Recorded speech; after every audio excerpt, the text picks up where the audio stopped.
First question. What is the difference between the maximum temperature on Ontario on 1st November and the minimum temperature of Booz on 1st Jan? Maximum temperature in Ontario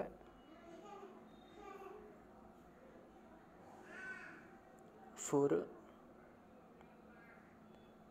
minus అలాగే Booz on 1st Janలో -7 minus into minus plus, so 4 plus 7 is equal to 11. Next question. In which month respectively the maximum temperature of Kabul is second highest and the minimum temperature of Sydney is highest? Kabul maximum temperature second ఉంది, అలాగే Sydney minimum temperature హైయెస్ట్లో ఉండేది ఎప్పుడైనా అడిగాడు. So కాబుల్లో maximum temperature 1st నవంబర్లో ఉంది, కానీ అడిగిన second కాబట్టి 37, సో October 1st. అలాగే సిడ్నీలో మినిమం టెంపరేచర్ హైయెస్ట్గా ఎక్కడ ఉన్నా అడిగాడు. సో సిడ్నీలో మినిమం టెంపరేచర్ ఉన్నది -7, so 1st January, so 1st October and 1st January. In which month on 1st day is the difference between the maximum temperature and minimum temperature of Booz? Second place. In which month on 1st day is the difference between the maximum temperature and minimum temperature of Booz? Second highest. So maximum నుంచి minimum తీసేస్తే దాని temperature వస్తుంది. So 24 - 14 10 వచ్చింది. 1st November అయితే 19 - 8 11, అలాగే 35 అయితే 35 - 21, December అయితే 9 - 2, జనవరి అయితే -4 + 7. సో దీంట్లో హైయెస్ట్ ఉంది October 1st, సెకండ్ హైయెస్ట్లో ఉంది November 1st. So answer November 1st. What is the average maximum temperature of Beijing over all month together?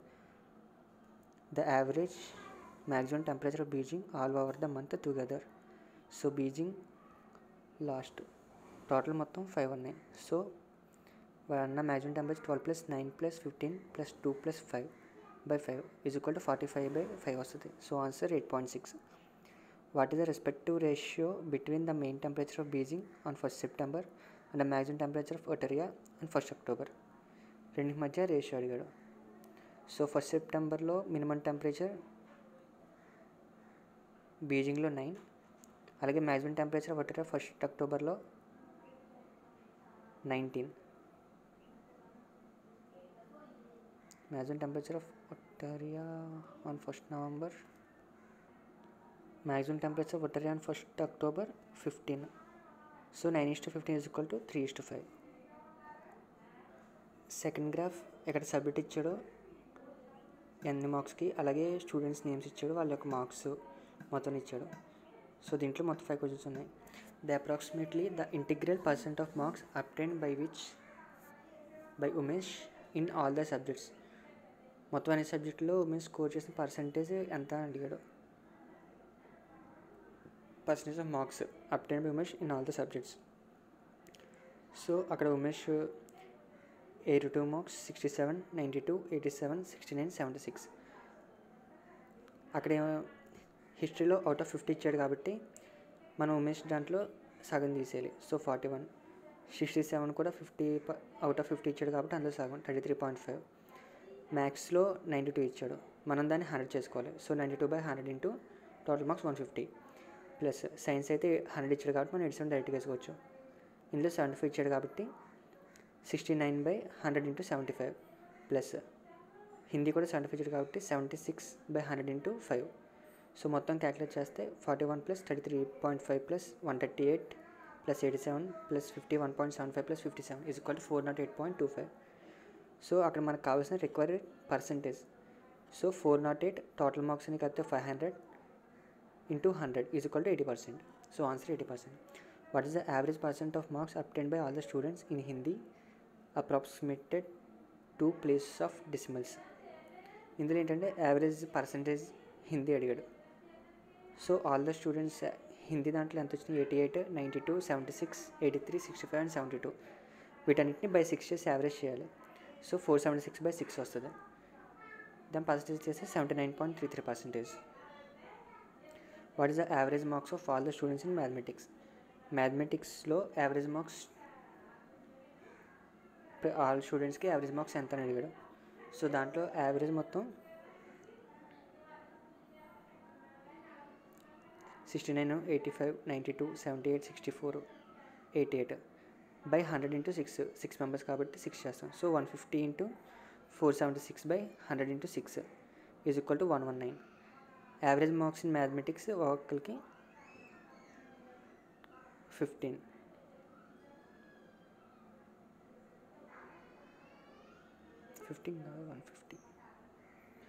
Next, what is the average marks obtain by all the students in geography. జియోగ్రఫీలో all the స్టూడెంట్స్కి వచ్చిన average marks ఎన్ని అని అడిగాడు. So Geography అందులో వచ్చినాయి 85, 80, 67, 72, 79, 87 వచ్చింది.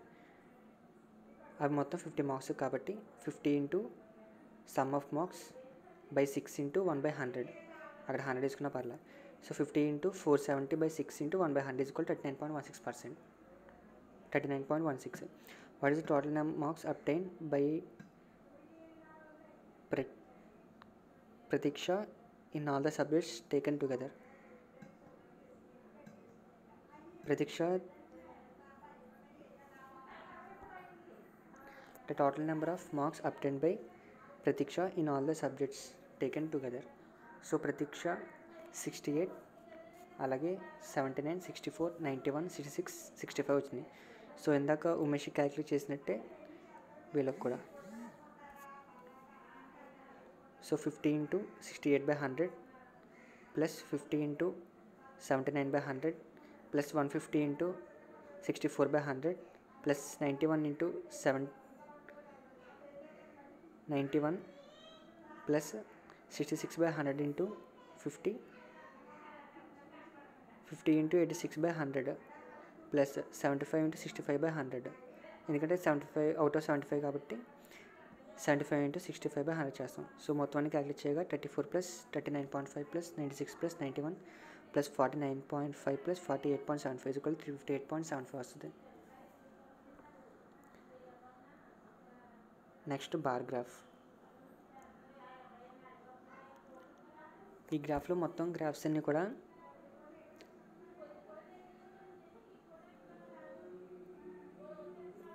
Physics, chemistry marks obtain by 5 students. ఈ గ్రాఫ్స్ గురించి. సో దీంట్లో 5 క్వశ్చన్స్ ఉన్నాయి, దీంట్లో 4 క్వశ్చన్స్ ఉన్నాయి. Marks obtain by S in chemistry in what percent of the total marks obtain by all the students in chemistry. Marks obtain by S in chemistry is what percent of the total marks obtain by all the students in chemistry.